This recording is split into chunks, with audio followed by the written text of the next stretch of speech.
قرآن میں ایسی بہت سی آیتیں موجود ہیں جو حقیقت میں حیران کن ہے، جو انسان کو ایک سوچ و فکر میں مبتلا کر دیتی ہے، جسے میریکل آف قرآن کہتے ہیں۔ فرسٹ پریڈکشن، اللہ تعالیٰ نے پہلے ہی ایک سورہ لہب اتار دی اور بتایا کہ ابو لہب جہنمیوں میں سے ہوگا۔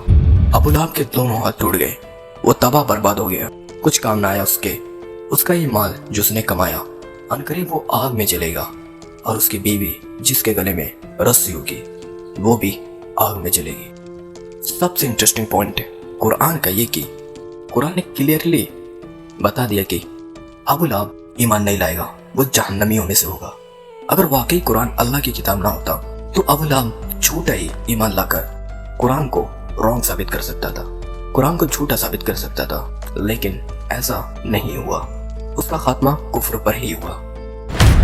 قرآن کی پریڈکشنز یعنی پیشن گوئی دنیا کی super power empire Roman empire کے بارے میں۔ یہ پیشن گوئی قرآن کی اس وقت جب رومن امپائر بالکل ہی ختم ہونے والی تھی، تو اس وقت قرآن نے کہا کہ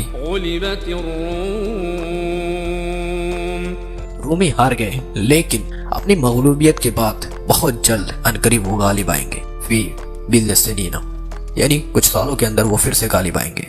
ہوا کچھ ایسا کہ محمد صلی اللہ علیہ وسلم کے نبوت کے 8 سال پہلے دنیا کی سب سے بڑی 2 super power empire Roman empire اور پرشین امپائر کے درمیان بہت سخت لڑائیاں شروع ہو گئی۔ اس جنگ میں پرشین امپائر نے رومن امپائر کو بالکل ہی تباہ کر دیا تھا، اور پوری دنیا کو لگ رہا تھا کہ رومن امپائر جو 1000 سال سے دنیا کی سب سے بڑی اور پاورفل امپائر رہی ختم ہونے والی ہے۔ اس جگہ رومن کس لیول تک ہار گئے اس کا اندازہ اس لیٹر سے کیا جا سکتا ہے۔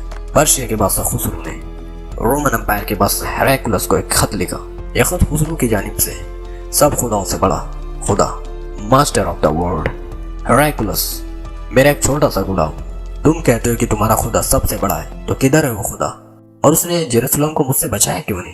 اور یہ سب کچھ 2 سپر پاور کے بیچ ہو رہا تھا، اور وہیں ان سب سے دور مکہ کے غار میں خدا نے ایک شخص کی طرف اپنا ایک فرشتہ بھیجا اور کہا، Muhammad, read.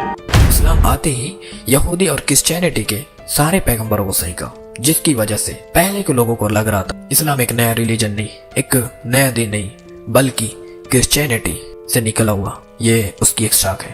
تو مکہ والے مسلمانوں کو یہ تانا دینے لگے کہ جس طرح یہ پرشین رومن کو تباہ کر دیا، اور اسی طرح تم مسلمانوں کو تباہ کر دیں گے۔ اور کرسچینٹی اور مسلمان دونوں کا ایک ہی حال تھا۔ اس سخت وقت میں اللہ نے رومن اور مسلمان دونوں کی کامیابی کی پریڈکشنز پیشن گوئی کی۔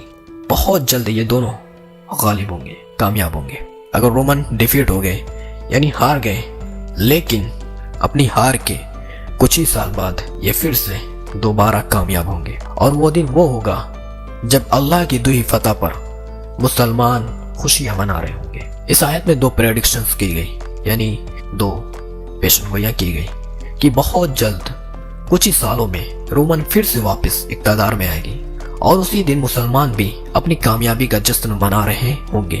مکہ میں اس آیت کا سب نے مذاق اڑایا، لیکن ابو بکر رضی اللہ کا قرآن پر اس قدر یقین تھا کہ انہوں نے مکہ کے کافر سے شرط لگائی کہ اگر رومن 3 سال کے بعد کامیاب نہیں ہوئے تو میں تم کو 10 اونٹ دوں گا، اور اگر کامیاب ہو گئے تو تم مجھ کو 10 اونٹ دو گے۔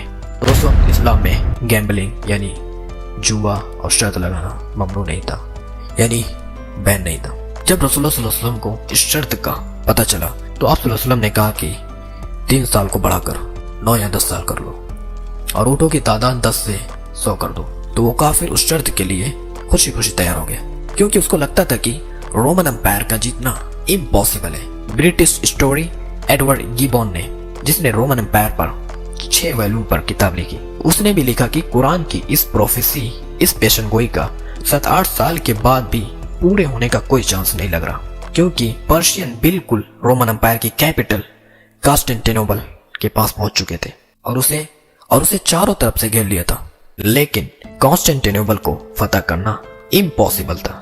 اور کانسٹینٹینوپل جب ہر طرف سے گر گیا تو ہیراکلس نے پرشین بادشاہ خسرو کو خط لکھا اور اس سے بھیک مانگی کہ تم جو کہو گے ہم کریں گے، صرف ہمیں زندہ رہنے دو۔ لیکن خسرو نے کہا کہ ایک شرط پر میں تم کو زندہ رہنے دوں گا، اگر تم کرسچینٹی کو چھوڑ کر ہمارے ریلیجن میں آ جاؤ اور آگ کی عبادت کرو تو میں تم کو